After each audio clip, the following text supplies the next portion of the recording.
Alright, sweep picking. Starting with the major chord shape first. So, let's cover the main points of sweep picking first. So, right hand, pick hand. Make sure you're doing a slight palm mute. So, not a heavy one, like that. You're just barely touching the string. So, you're not really pushing hard. Very, very gentle touch with the right hand to mute the strings. Your fret hand, the only time you'll leave a finger down on a string after you've played a note is for the hammer-on pull-off. Make sure you take your fingers off as you go.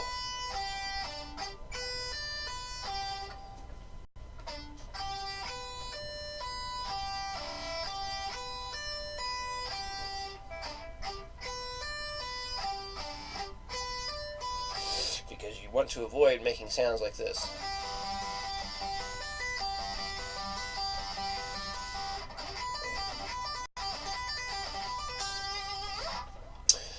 Pick direction. You're going to do 3 downstrokes in a row. 1, 2, 3. So down, down, down. And you do hammer on, pull off, 1 upstroke, and then start it over again. Down, down, down. Up, down, down, down. Up, down, down, down. Up, down, down, down.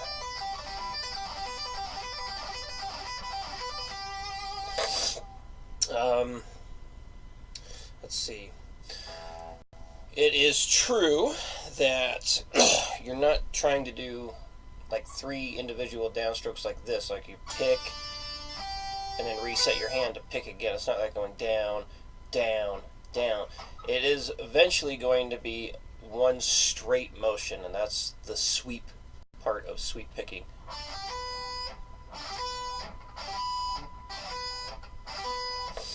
So see if you can notice how my hand will just make a smooth motion back and forth. I'm not doing this. It's just a straight motion.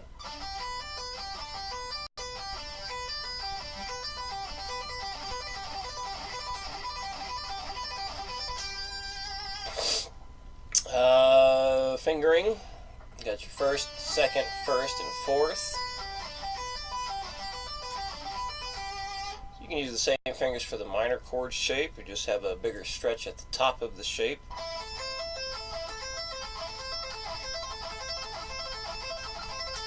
One option is to use this set of fingers, going second finger, third finger, first finger. Like holding a D minor chord. That's what this shape is based off of, that particular pattern. So you could do it that way. Nothing wrong with that. Kind of whatever's easier. Eventually getting into bigger sweep picking patterns. And hopefully I explained this well enough. So let's say we're doing a 5-string shape. And I might be getting ahead of myself here, but 5-string shape. So we got a major shape here.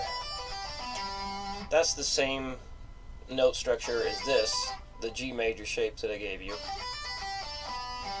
But now we're adding a couple other notes at the bottom, so it's kind of like taking the C chord, barring it, and sliding it up here. That's what this shape is based off of. So, if you do this kind of pattern here, and the same thing for the minor, and you slide that up, this is how I taught myself, or the fingering I used at first. I was going pinky, ring, pinky, middle, first, middle, and first, like this.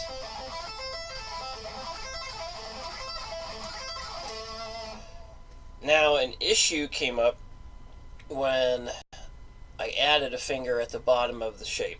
So let's go back to this one, the major shape. If I add a finger below it, on this E note here,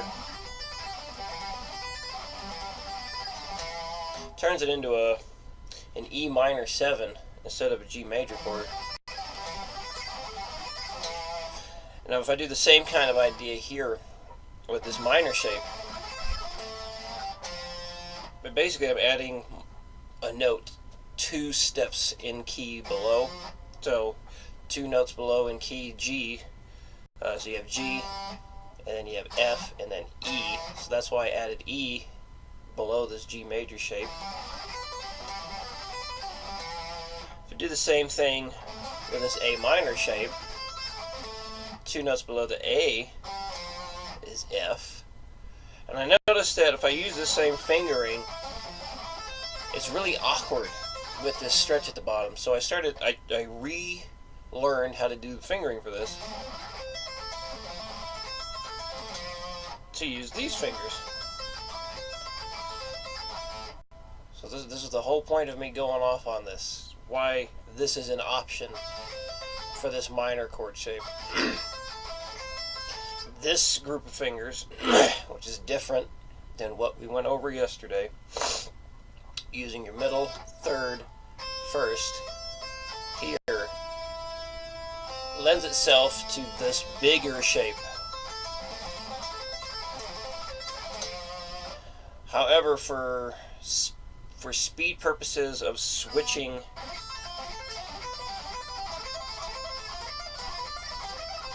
between those shapes right there,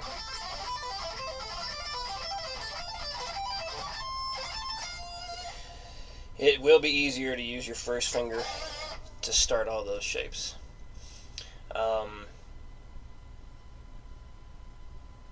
It's not a bad idea to practice it both ways.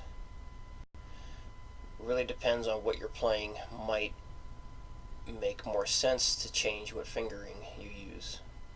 Not a bad idea to practice both ways, but for now I would just stick with the first, second, first on this minor shape.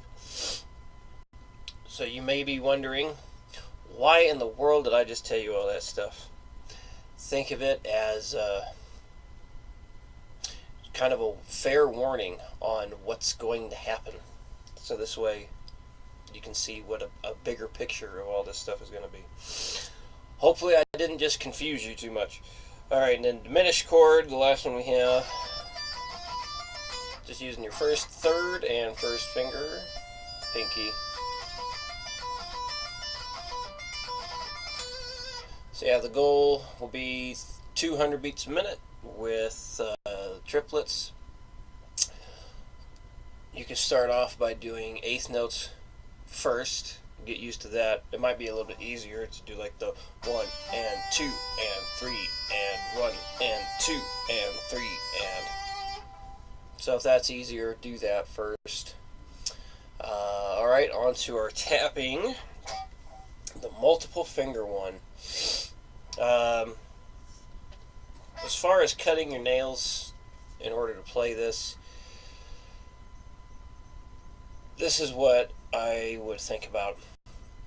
If you think that this is a technique you'll want to get better at, then cut your nails. As I mentioned yesterday, the only time I really do any kind of finger tapping like this is if I'm given a lesson on it. Or I do have a song where I kind of do a bit more with it. For example, I have not practiced up on this. This may not work out so well. But I do this thing where, let's see if I can do this. How's this one go?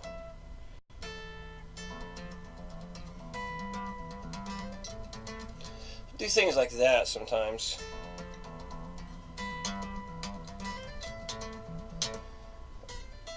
But that's more of like a just all tapping. There was no pull-offs involved when I'm doing this particular piece of music. I don't think I could do the other one right now. The next bit. I always have trouble with it. Yeah, that was bad. Same kind of thing, just a lot of tapping there. So that's one exception to not doing a lot of multiple fingers for finger tapping. But as you noticed, I'm not pulling off from anything, and I'm not holding the pick either. You can't hold a pick doing that kind of thing.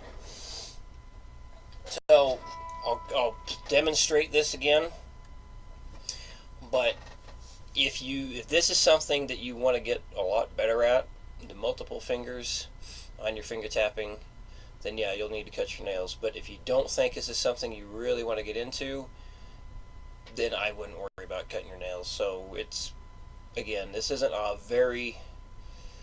technique that is not used very often, and it's very special because you would need to have some very interesting music in order to need using this type of finger tapping. So here we go. Let's see. So yeah, when I'm doing the 12s and 13s, I'm using my middle and ring finger. And then for the 10 and 12s, using my ring and middle and pinky. Same thing for the 13 and 15. So basically, when you have that whole step apart, I'm using my pinky. When it's the half step apart, I'm using my ring finger. So here is what I tabbed.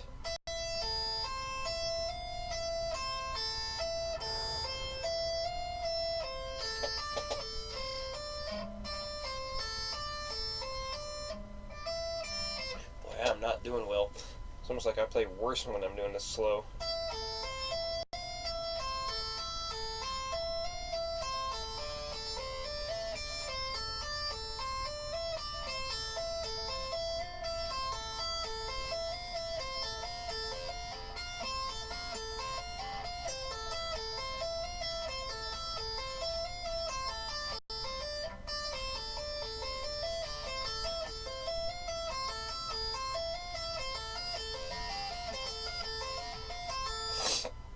If you want to focus on the pinky, what you can do is just play, let's see, the first 5 notes. So let's say you're doing your 10, 5, 8, 10, 12. Just stop on that 12.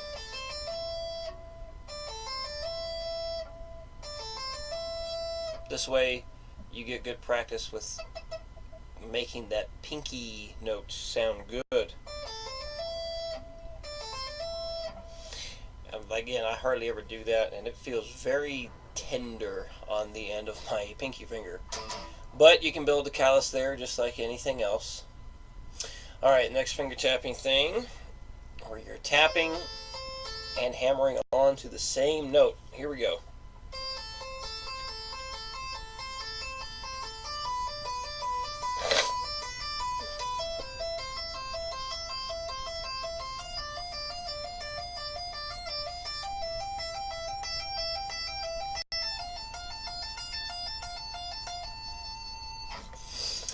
Alright, and then the last one on this page, using the 4-finger approach.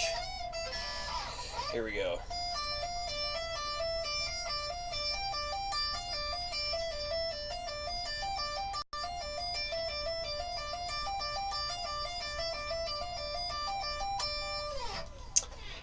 And then our bends.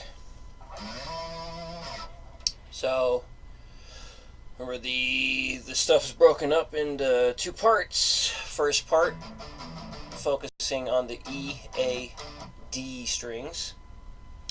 So you're going to pull these strings down to the floor when you're doing the bends on those strings.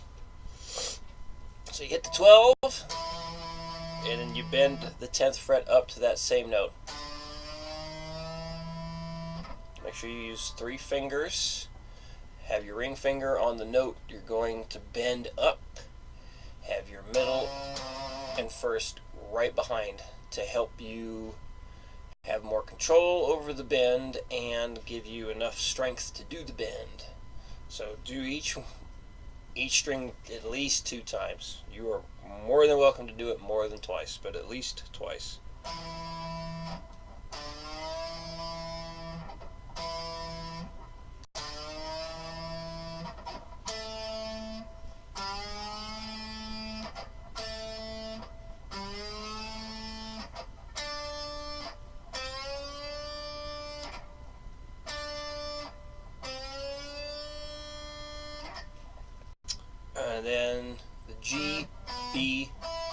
E strings you're going to push up towards the ceiling when you bend these.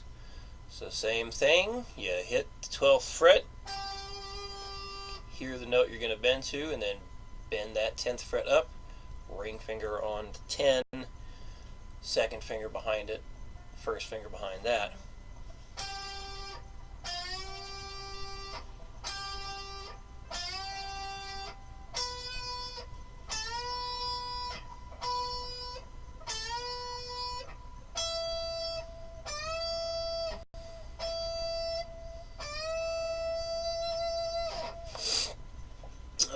Bend slow. Bend real slow, like I was bending. So this way you give your ear a better chance of hearing the note you're bending up to. So you want to avoid doing it like this.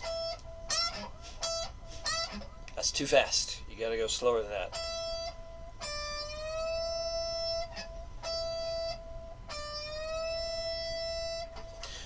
Okay, a much longer video recap than usual. If you have any questions, let me know. I will see you again on Thursday.